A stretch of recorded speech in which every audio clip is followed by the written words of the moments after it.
Hello everyone, कैसे हैं आप लोग। आई होप आप लोग अच्छे होंगे। मेरा नाम है अर्पित। तो आज हम बात करने वाले हैं एफएसएसएआई में जो रिसेंटली कुछ पोस्ट निकली हुई हैं उसमें मोस्ट इंपॉर्टेंट 2 पोस्ट के बारे में आज हम बात करेंगे, जो कि है एक सेंट्रल फूड सेफ्टी ऑफिसर और एक है टेक्निकल ऑफिसर। तो इन दोनों पोस्ट के बारे में आज हम डिटेल में इसके सिलेबस डिस्कशन के बारे में देखेंगे और हम देखेंगे कि एलिजिबिलिटी क्राइटेरिया क्या रहने वाला है और हम देखेंगे कि एग्ज़ाम पैटर्न क्या रहने वाला है इन दोनों पोस्ट के लिए। जैसा कि सिलेबस को लेके बहुत ज़्यादा कन्फ्यूज़न है, तो इस बारे में हम डिटेल वे में आज देखेंगे और हम देखेंगे कि जो CBT 1 है और CBT 2 है इसमें क्या क्या डिफरेंसेस रहने वाले हैं और कैसे इस एग्ज़ाम को कंडक्ट कराया जाएगा। ठीक है, तो बहुत बहुत इंपॉर्टेंट वीडियो है क्योंकि सबका जो फेवरेट पोस्ट है वो है सेंट्रल फूड सेफ्टी ऑफिसर। तो इसके बारे में आपको समझना बहुत ज़रूरी है। अगर आप काफ़ी टाइम से आप वेट भी कर रहे होंगे, अब वैकेंसी आई है तो आपको अच्छे से समझ लेना चाहिए, तब आपको एग्ज़ाम के लिए प्रिपरेशन करना चाहिए। ठीक है, तो चलिए आज इस वीडियो को स्टार्ट करते हैं। थोड़ा सा यार रिक्वेस्ट है आप लोगों से, जो लोग भी चैनल पर नए हो तो प्लीज़ यार चैनल को सब्सक्राइब कर देना और ऑल नोटिफिकेशन बेल को जरूर ऑन कर देना, जिससे आपको नेक्स्ट वीडियो का नोटिफिकेशन मिल जाएगा। आप हमारी वेबसाइट पे भी विजिट कर सकते हैं अगर आप कुछ इन्फॉर्मेशन चाहते हैं। आप इंस्टाग्राम पे हमें जरूर फॉलो करिए, वहाँ पर हम कुछ पोस्ट वगैरह या फिर एफएसएसएआई का अगर कोई अपडेट आता है तो वहाँ पर भी हम इन्फॉर्मेशन प्रोवाइड करा देते हैं। साथ ही साथ आप हमारे टेलीग्राम चैनल से ज़रूर जुड़िए क्योंकि वहाँ पर कई सारे मेंबर्स हमसे जुड़े हुए हैं और हमें इमीडिएटली अगर कोई भी इन्फॉर्मेशन देनी है तो वहाँ पर हम दे पाते हैं। इसके साथ ही साथ आप हमारे फेसबुक पेज से भी जुड़ सकते हैं। तो जैसा कि आपको बताया, जो आज का वीडियो है वो बहुत बहुत इंपॉर्टेंट है क्योंकि आप काफ़ी टाइम से वेट कर रहे थे इस पोस्ट को लेकर के, तो फाइनली एफएसएसएआई ने पोस्ट निकाल दी है। तो इसके बारे में थोड़ा डिटेल में समझेंगे आज सिलेबस को, तो एक एक करके डिस्कस करते हैं। तो सबसे पहले हम जो देखने वाले हैं वो हम ये देखेंगे कि जो मोड ऑफ एग्जामिनेशन क्या रहने वाला है। तो मोड ऑफ एग्जामिनेशन की अगर बात करें तो दोनों ही पोस्ट के लिए यहाँ पर चीज़ें सेम रहने वाली हैं। ठीक है, जो चीज़ें हम डिस्कस करेंगे वो दोनों पोस्ट के लिए होंगी। केवल और केवल यहाँ पर थोड़ा एजुकेशनल क्वालिफिकेशन में डिफरेंस है दोनों की पोस्ट को लेकर के, बाकी आपको ऑल ओवर चीज़ें सेम मिलने वाली हैं। और यहाँ तक कि दोनों का पे स्केल, सैलरी और सारी चीज़ें जो हैं वो सेम है। ठीक है, तो देखते हैं एक एक करके।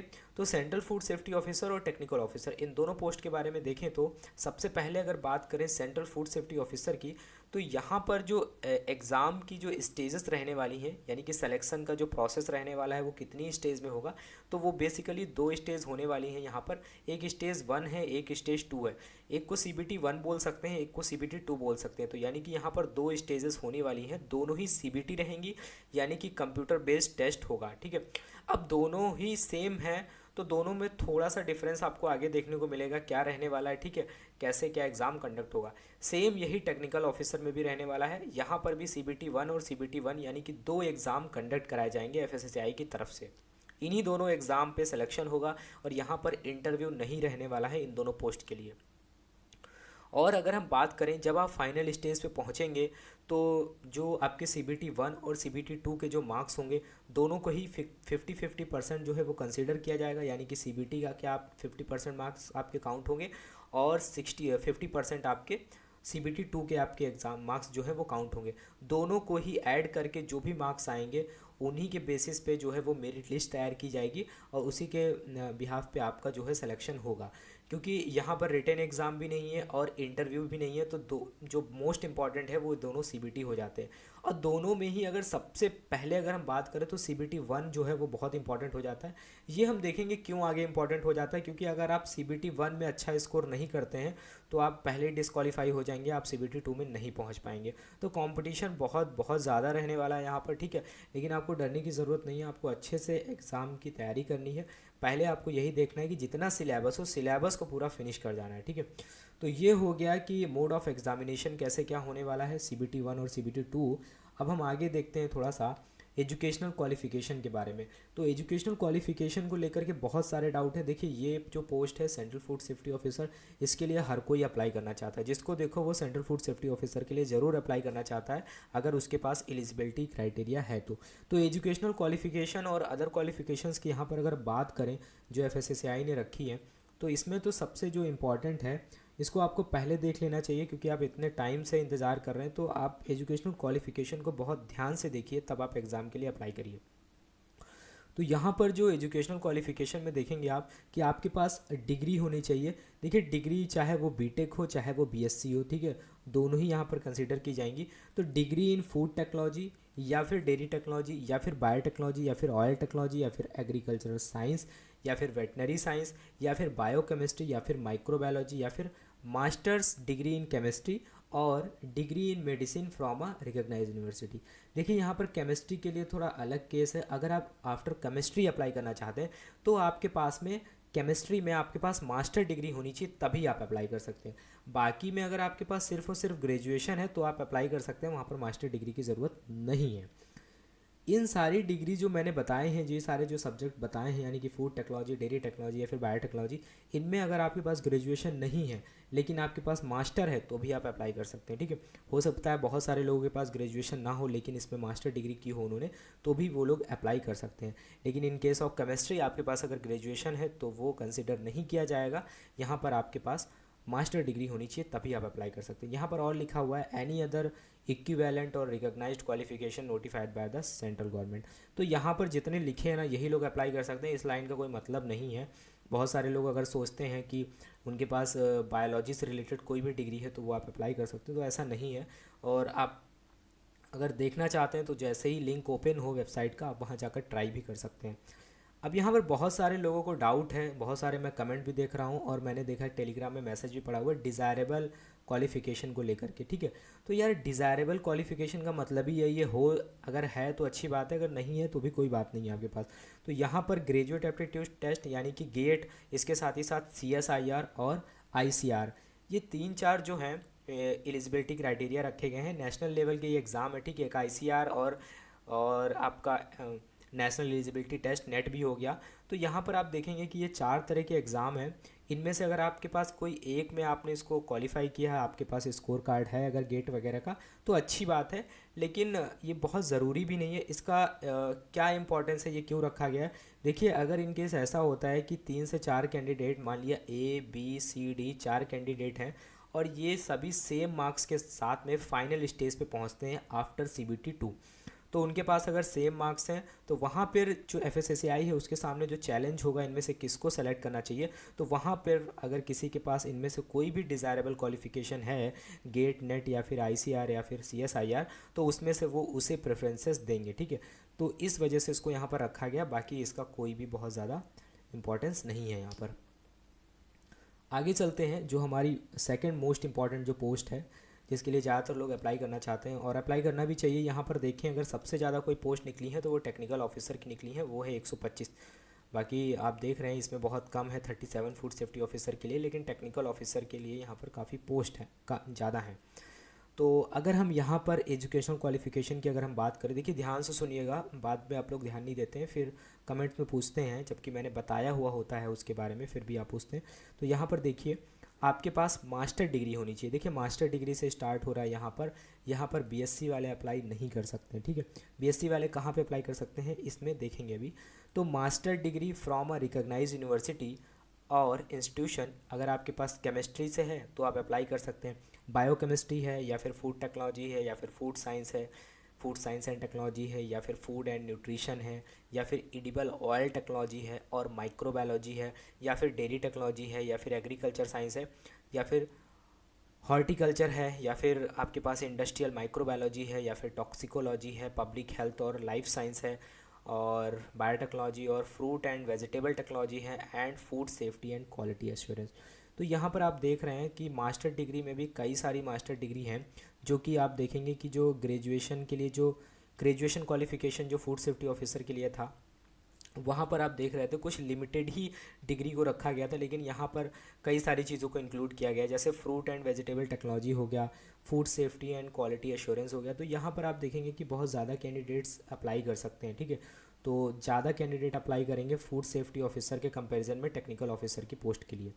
उसके बाद में यहाँ पर इनमें से अगर आपके पास ये नहीं है तो अगर आप अप्लाई करना चाहते हैं तो भी आप कर सकते हैं। अगर आपके पास PG डिप्लोमा है ऑफ एटलीस्ट 1 ईयर का, आपके पास अगर 1 साल का PG डिप्लोमा है फूड सेफ्टी या फिर फूड साइंस में या फिर फूड प्रोसेसिंग में या फिर क्वालिटी एश्योरेंस इन फूड सेक्टर में या फिर डाइटेटिक में एंड पब्लिक हेल्थ और न्यूट्रिशनल और डेयरी साइंस और बेकरी साइंस और पोस्ट हार्वेस्ट टेक्नोलॉजी में फ्रॉम अ रिकॉग्नाइज्ड यूनिवर्सिटी और इंस्टीट्यूट, इनमें से अगर आपके पास किसी भी सब्जेक्ट में अगर आपने 1 साल का डिप्लोमा किया है तो भी आप अप्लाई कर सकते हैं, ठीक है। लेकिन उसके साथ में यहाँ पर देखिए एक कंडीशन रखी गई है, with a condition that candidate who have completed these PG diploma courses must have studies any one of following subject at their bachelor degree level। कहने का मतलब है देखिए यहाँ पर वो सारे सब्जेक्ट्स दिए गए हैं लगभग जिनके बारे में हमने ऊपर बात करी थी। इन ये कोई भी सब्जेक्ट आपके डिग्री जो आपने की है, आपने अपनी जो बैचलर डिग्री कंप्लीट की है उसमें एक एज अ सब्जेक्ट होना चाहिए, ठीक है। एज अ सब्जेक्ट ये होना चाहिए, प्लस आपके पास 1 ईयर का पीजी डिप्लोमा होना चाहिए, तब आप टेक्निकल ऑफिसर की पोस्ट के लिए अप्लाई कर सकते हैं, ठीक है।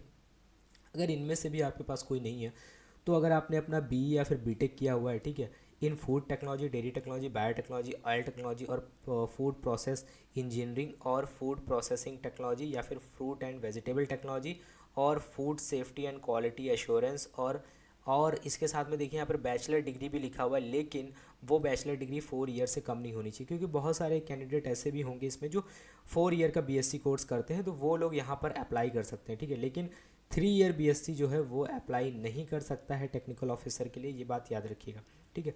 उसके बाद में डिज़ायरेबल क्वालिफ़िकेशन की अगर बात करें तो यहाँ भी वही रखी गई है।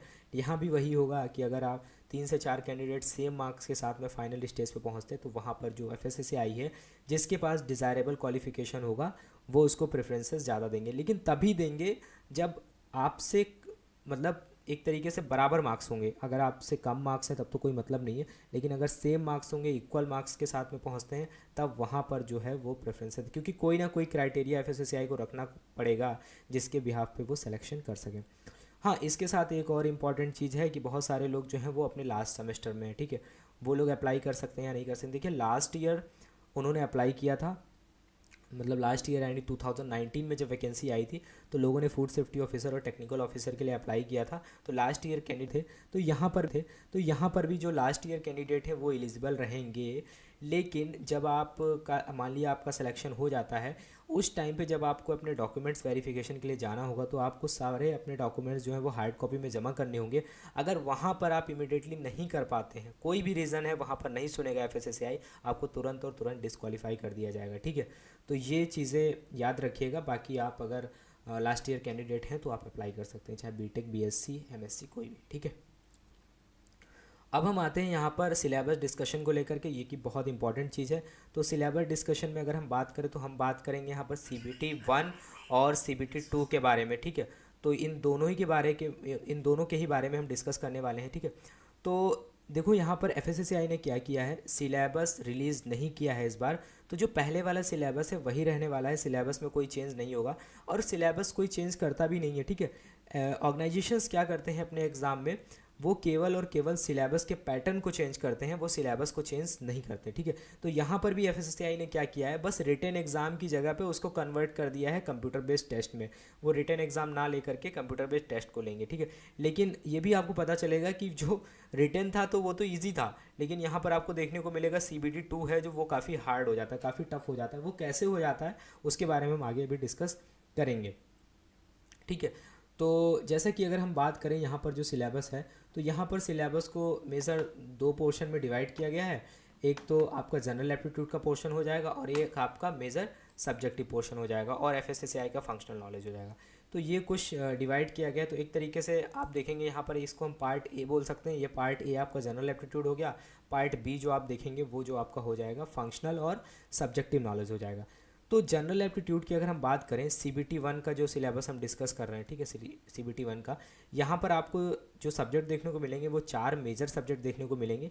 एक तो आपका जनरल इंटेलिजेंस, एक आपका जनरल अवेयरनेस, और इसके साथ ही साथ आपका इंग्लिश लैंग्वेज कॉम्प्रिहेंसन और कंप्यूटर लिटरेसी आपको देखने को मिलेगा। तो 4 सब्जेक्ट आपको देखने को मिलेंगे यहाँ पर। 4 सब्जेक्ट में जनरल इंटेलिजेंस की अगर बात करें तो यहाँ पर बेसिक चीज़ें पूछी जाएंगी, जैसे कि आपका वर्बल और नॉन वर्बल रीजनिंग हो गया, ठीक है। इसके साथ में सिमिलैरिटीज़ एंड डिफरेंसेस से रिलेटेड जो क्वेश्चंस है वो आपसे पूछे जाएंगे यहाँ पर।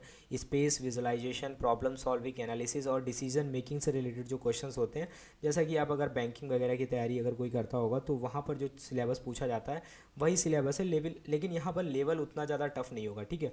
क्योंकि आप टेक्निकल पोस्ट के लिए जब अप्लाई करते हैं तो वहाँ पर ये जनरल एप्टीट्यूड का सिलेबस का लेवल इतना एडवांस नहीं होता है। लेकिन हाँ, जब असिस्टेंट की पोस्ट के लिए अप्लाई करते हैं जहाँ पे कॉमन लोग अप्लाई करते हैं तो वहाँ पर इसका सिलेबस काफ़ी एडवांस लेवल का होता है, ये आपको देखने को मिलेगा। तो जनरल अवेयरनेस, जनरल इंटेलिजेंस हो गया। जनरल अवेयरनेस की अगर बात करें तो यहाँ पर मेजर 3-4 सब्जेक्ट हैं आपके। एक तो हिस्ट्री हो गया, एक ज्योग्राफी हो गया, और आपका एक पॉलिटी हो गया, और आपका एक इकोनॉमिक हो गया। और इसके साथ ही साथ पॉलिटी से रिलेटेड क्वेश्चंस, 1-2 क्वेश्चंस आते हैं। तो देखने को मिलेगा यहाँ पर आपको पूरे जनरल अवेयरनेस से 4 से 5 क्वेश्चंस देखने को मिलेंगे। तो यहाँ पर मेरा कहना ये है कि आपको बहुत ज़्यादा टाइम वेस्ट नहीं करना है यहाँ पर, क्योंकि यहाँ पर इन सब्जेक्ट्स में कोई लिमिट नहीं है। अब जनरल अवेयरनेस की यार कोई लिमिट नहीं है, आप कितना पढ़ते चले जाओगे वो ख़त्म नहीं होगा। तो आपको स्मार्टली बहुत ज़्यादा करना है। आपको एक लूसेंट की जो जीके की बुक आती है, आपको उसको फिनिश कर लेना है। उसको फिनिश करने के बाद में थोड़ा सा आपको करंट अफेयर देख लेना। कोई यूट्यूब चैनल जो करंट अफेयर अच्छे से कवर कराता हो, आपको 3 से 4 महीने का 4 से 5 घंटे बैठ के आपको एक करंट अफेयर पे एक नज़र मार लेनी है, ठीक है। उसके बाद में स्पेशली FSSAI के बारे में देख लेना है कि उससे रिलेटेड जो करंट अफेयर हैं वो कौन कौन से। उसके बाद में आपका इंग्लिश लैंग्वेज कॉम्प्रिहेंसन आ जाता है, ठीक है। तो यहाँ पर जो मेजर आपको चीज़ें देखने को मिलेंगी, तो जैसे ग्रामर के जो बेसिक रूल्स होते हैं, और इसके साथ ही साथ आपके वर्ड सब्स्टिट्यूशन हो गया, जैसे सिनोनिम्स हो गया, एंटोनिम्स हो गया, और स्पेलिंग एरर्स हो गए, ठीक है। और ग्रामर में noun, pronoun, adjective, verb, preposition, conjunction, और use of a and the, ठीक है, एडम्स एंड फ्रेजेस वगैरह हो गए। तो ये आपको बेसिक यहाँ इंग्लिश से क्वेश्चंस देखने को मिल जाएंगे, ठीक है। यहाँ पर भी 4 से 5 क्वेश्चंस रहेंगे। कंप्यूटर लिटरेसी की बात करें तो इसको भी आप अच्छे से पढ़ लीजिएगा, क्योंकि पढ़ना बहुत ज़रूरी है। आप कंप्यूटर बहुत सारे लोग नहीं पढ़ के जाते हैं, लेकिन वहाँ पर क्वेश्चंस आ जाते हैं, जबकि ये इजी होता है। तो कंप्यूटर आप अच्छे से कवर करके जाइएगा, जो चीज़ें आप कवर कर सकते हैं, क्योंकि कंप्यूटर में बहुत थोड़ा सा लिमिटेड सिलेबस रहता है, कि बहुत ज़्यादा नहीं रहता, बहुत डीपली नहीं जाती चीज़ें इसमें। तो आपको यहाँ पर चीज़ों को अच्छे से पढ़ के जाना है, जिससे आप एक अच्छा स्कोर कर सकें, क्योंकि आपको अच्छे मार्क्स गेन करने होंगे, तभी आप CBT 1 में अच्छा स्कोर कर पाएंगे, ठीक है। पहली बार क्या हुआ था, पिछली बार का सिनेरियो अगर मैं आपको बताता हूँ, तो पहले नेक्स्ट स्लाइड पे हम चलते हैं। तो हमने जनरल एप्टीट्यूड देख लिया। अब हम आते हैं मेजर इसके FSSAI से रिलेटेड जो सिलेबस है, उसके बाद में हम देखेंगे कि सब्जेक्ट मैटर सिलेबस। तो अभी हम CBT 1 के सिलेबस को ही डिस्कस कर रहे हैं, ठीक है। इसको ध्यान दीजिएगा। देखो पिछली बार क्या हुआ था CBT एग्ज़ाम में, CBT एग्ज़ाम हुआ था तो वहाँ पे कट ऑफ गई थी 269 कट ऑफ गई थी जनरल कैटेगरी के लिए मैं बात कर रहा हूँ, ठीक है, 400 मार्क्स में। तो 400 मार्क्स में 269 गई थी। तो जिसने जिसने भी कट ऑफ क्लियर करी थी, सभी को एग्ज़ाम देने को मिला था, रिटन एग्ज़ाम, ठीक है। लेकिन यहाँ पर ऐसा नहीं होने वाला। यहाँ पर इन्होंने रिटन एग्ज़ाम को हटा कर भी CBT 2 ला करके इतना ज़्यादा कंपटीशन बना दिया है। वो कैसे? क्योंकि यहाँ पर 1:20 के रेशियो में कैंडिडेट्स को बुलाया जाएगा, यानी कि एक पोस्ट के लिए वो 20 कैंडिडेट्स को बुलाएंगे फॉर द CBT 2 देने के लिए।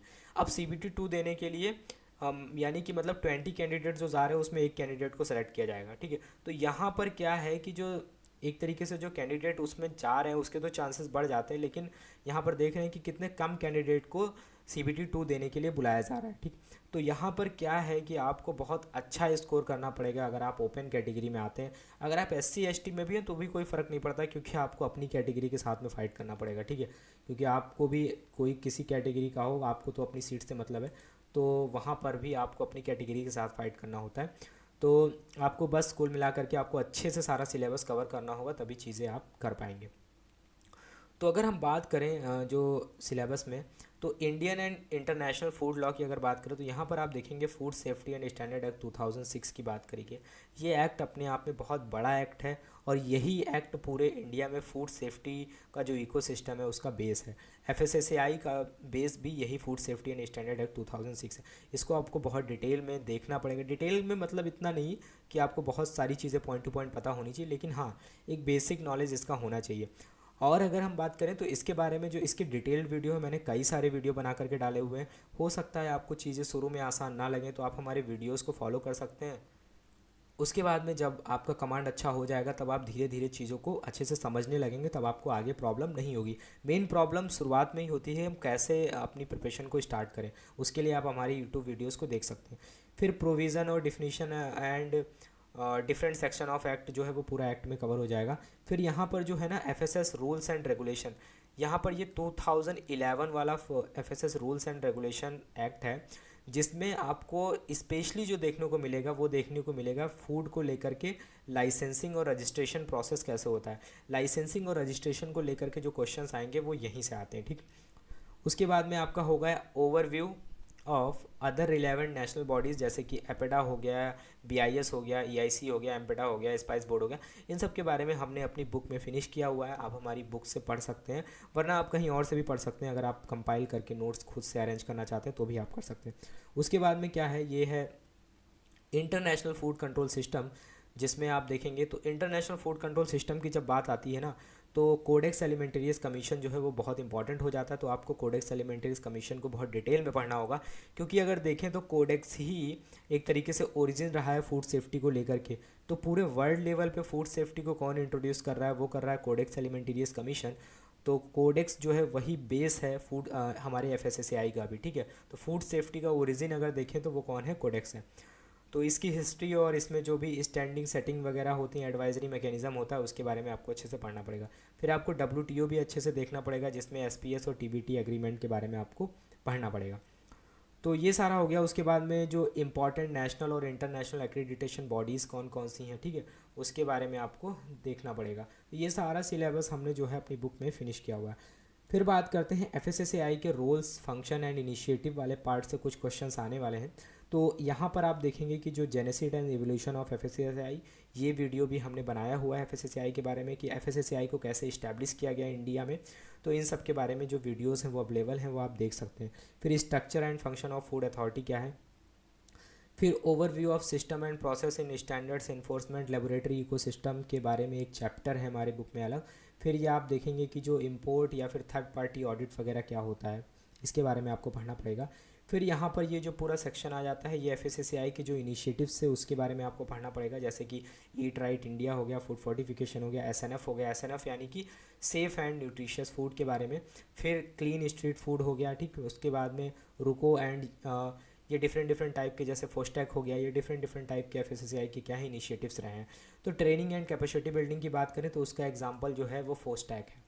फिर role of state food authority क्या है, तो स्टेट फूड अथॉरिटी कैसे काम करती है, क्योंकि जब आप एफएसएसएआई में जाएंगे तो आपको स्टेट फूड अथॉरिटी के साथ मिलकर भी काम करना होगा। तो वहाँ पर भी आपको पता होना चाहिए कि स्टेट फूड अथॉरिटी कैसे काम करती है।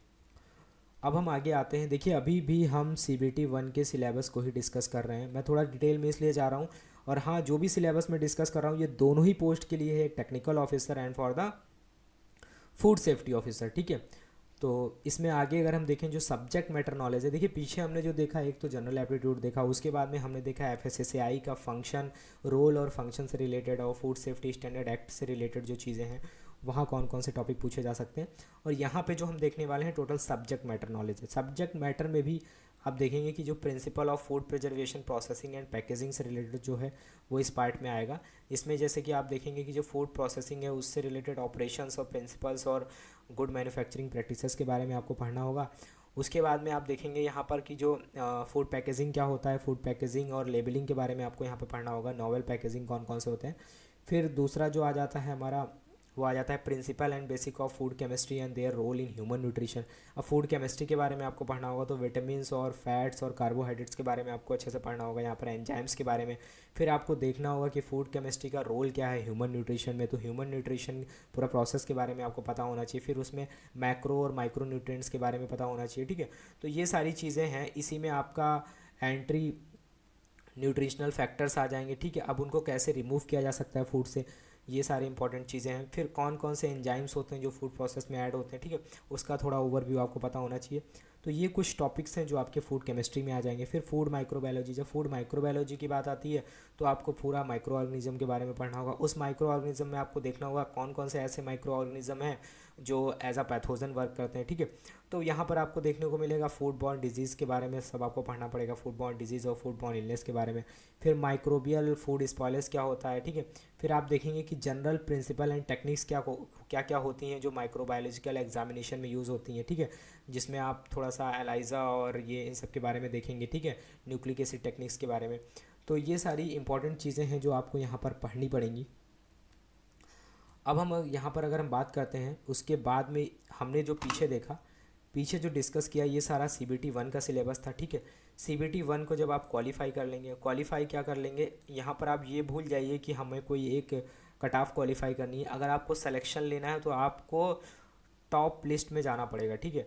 टॉप लिस्ट में अगर बात करें तो आपको बहुत अच्छा स्कोर करना पड़ेगा, 1000 के अंडर में आपको जाना पड़ेगा, ठीक है, तब जा कर के आप एक फ़ाइट करवाएंगे जाके CBT 2 में।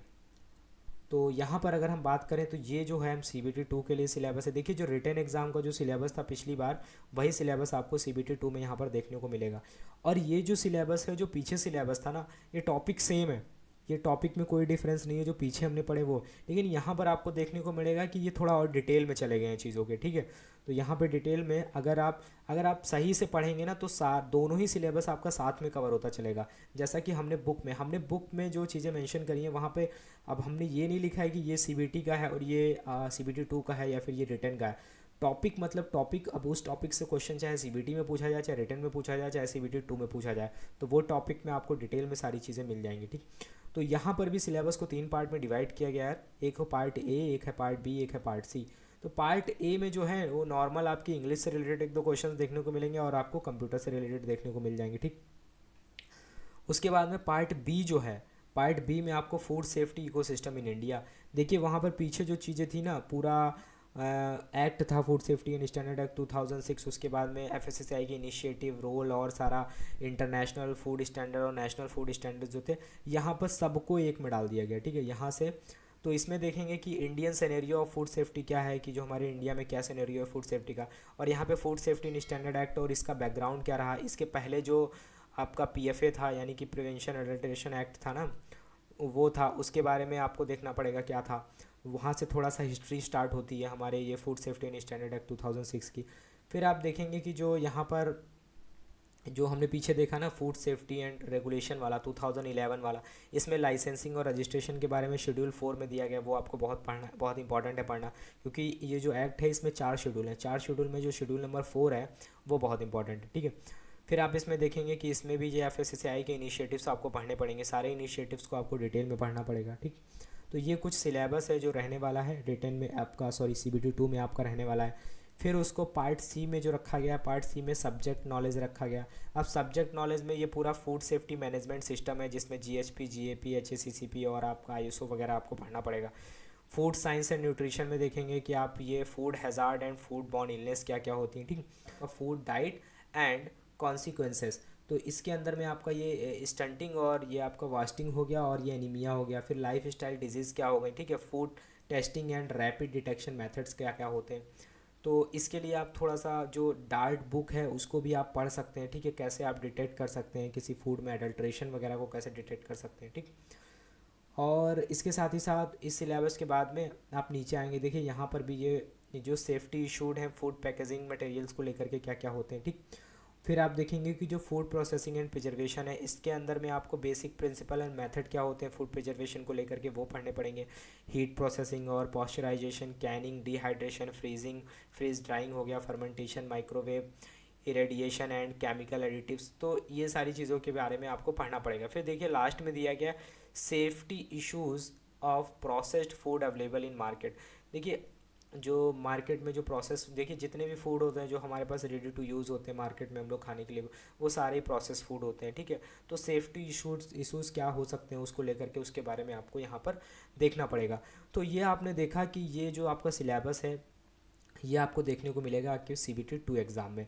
तो आई होप आपको सिलेबस जो है वो आपको समझ में आया होगा कि सीबीटी 1 में और सीबीटी 2 में क्या पूछा जाएगा। जो भी सिलेबस मैंने डिस्कस किया है वो दोनों ही पोस्ट के लिए, एक तो central food safety officer and for the technical officer, ठीक है। तो इसका जो पीडीएफ है वो भी मैं आपको नीचे दे दूंगा डिस्क्रिप्शन में, आप वहाँ से डाउनलोड कर सकते हैं और अपने पास रख सकते हैं और आप अपनी प्रिपरेशन को स्टार्ट कर सकते हैं। इसके बाद में हम बात करें यार, तो यहाँ पर हम आपको कौन कौन से नोट्स प्रोवाइड करा सकते हैं अगर आप लेना चाहते हैं तो, वरना आप कहीं और से ले सकते हैं, कोई ज़रूरी नहीं है। देखिए ये एक बुक है, जितना सिलेबस हमने डिस्कस किया पीछे वो सारा सिलेबस इस बुक में अवेलेबल है और सिलेबस भी आपको इस बुक में इंक्लूडेड मिलेगा। तो ये बुक जो है वो आप ले सकते हैं। और एक इसके साथ ही साथ एक कंप्यूटर अवेयरनेस की बुक है। इस बुक में आपको 462 पेजेस देखने को मिलेंगे, ठीक है। 462 पेजेस में सारा ही सिलेबस जो है वो कवर किया गया है, खाली जनरल एप्टीट्यूड को छोड़ा गया। बाकी जनरल एप्टीट्यूड में आपको कंप्यूटर अवेयरनेस अगर लेना है तो आपके यहाँ से अगर आप करना चाहते हैं तो ले सकते हैं, वरना आप कहीं और से भी ले सकते हैं। इसके साथ ही साथ ये जो आप पीडीएफ देख रहे हैं ये वो पीडीएफ हैं जिनके वीडियोस हमने यूट्यूब पे अपलोड किए हैं। अगर आप लेना चाहते हैं ये फ्री ऑफ कॉस्ट है, इनके लिए हम कुछ भी चार्ज नहीं कर रहे हैं। ये पीडीएफ्स आप ले सकते हैं, आप टेलीग्राम में भी पढ़े हैं, वहाँ से भी डाउनलोड कर सकते हैं, ठीक है। तो इस पीडीएफ से आपको यही हेल्प मिल सकती है कि अगर आप हमारी यूट्यूब वीडियोज़ को देख रहे हैं उसके बाद में चीज़ों को रिवाइज़ करना चाहते हैं तो आप इन पीडीएफ से उसको रिवाइज़ कर सकते हैं, बार बार आपको वीडियोज़ देखने की ज़रूरत नहीं है। तो ये एक इम्पॉर्टेंट बुक है। और यार बुक का कॉस्ट जो है वो बहुत बहुत कम रखा गया है, आप और के कंपैरिजन में देखेंगे। मैं यहाँ पे कॉस्ट डिस्कस नहीं कर सकता, ठीक है। तो लेकिन बहुत ही बहुत कम कॉस्ट है। अगर आप कहीं एक दिन अगर घूमने भी जाते हैं तो कहीं भी निकलते हैं तो उससे ज़्यादा आप पैसे खर्च कर देते होंगे, लेकिन एक बुक आपका इतना सिलेबस कवर कर रही है, उसमें भी अगर आपको सोचना पड़ता है तो फिर ये अच्छा नहीं है। और इतने बड़े एग्ज़ाम की आप तैयारी कर रहे हैं, आप जा करके जब आपकी जॉब लगती है तो वहाँ पर आप अप्रॉक्स आप देखेंगे कि आप 60,000 के अराउंड आप फर्स्ट ईयर यानी कि फ़र्स्ट मंथ से आप पहली अपनी सैलरी रिसीव करते हैं। तो ये सारी चीज़ें बहुत कम हो जाती हैं यार। तो कभी भी पढ़ाई को लेकर के और अपने एजुकेशन को लेकर के इन सब चीज़ों के बारे में नहीं सोचना चाहिए। अगर आपको कंटेंट अच्छा मिल रहा है तो आप उसको पे कर सकते हैं और आप अच्छा कंटेंट लेकर के अपनी तैयारी स्टार्ट कर सकते हैं, ठीक है। तो उसके लिए आप हमें व्हाट्सअप कर सकते हैं अगर आपको बुक नहीं भी लेना है। इसके अलावा भी अगर आपको कोई डाउट है तो आप इस नंबर पे मैसेज कर सकते हैं और हमसे डाउट्स पूछ सकते हैं। इस पे कॉल शायद नहीं लगता है, आप हमें मैसेज करिए व्हाट्सएप पे, अपनी जो भी आपके डाउट हैं उसको आप ड्रॉप करिए वहाँ पर, हम आपको रिप्लाई करेंगे, ठीक है। तो यार यही था पूरे वीडियो में। हमने कोशिश करी है, वीडियो थोड़ा बड़ा हुआ है लेकिन हमने कोशिश करी है कि हम सिलेबस को थोड़ा डिटेल में डिस्कस करें और सारी चीज़ें आपको अच्छे से क्लियर कर सकें, ठीक है। तो आई होप यार आपको वीडियो अच्छा लगा होगा। अगर आपको वीडियो अच्छा लगा है तो प्लीज़ यार इसे लाइक करो और शेयर करो ज़्यादा से ज़्यादा। थोड़ा हमें मोटिवेशन मिलता है कि हाँ हमारे वीडियोज़ लोगों के काम आ रहे हैं। तो यही चाहते हैं कि वीडियो को ज़्यादा से ज़्यादा लाइक करिए और चैनल को सब्सक्राइब ज़रूर करना। तब तक के लिए thank you, have a nice day, मिलते हैं नेक्स्ट वीडियो में।